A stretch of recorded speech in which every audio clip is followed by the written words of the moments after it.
Сега, ова е многу интересна тема.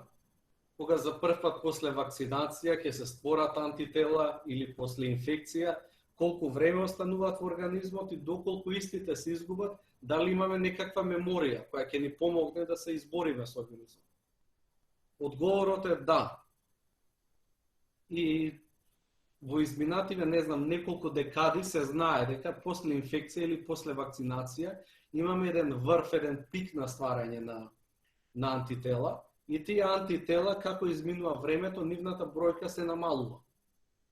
Опаѓа нивната бројка до одредено ниво, и сега излегува некои публикации кои викаат дека има три категории на луѓе, три групи на луѓе. Кај една група на луѓе титарот на антитела останува во рокот, не знам, 7, 8, 9 месеци останува скоро ист.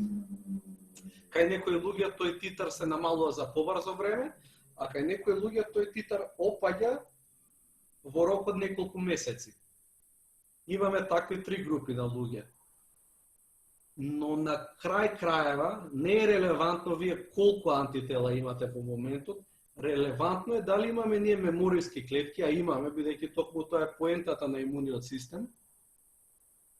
Мемориски клетки кои при повторен контакт со вирусот ни помагаат, ствараат нови антитела, за многу брзо време ствараат нови антитела кои ќе ни помогнат полесно да се избориме со вирусот.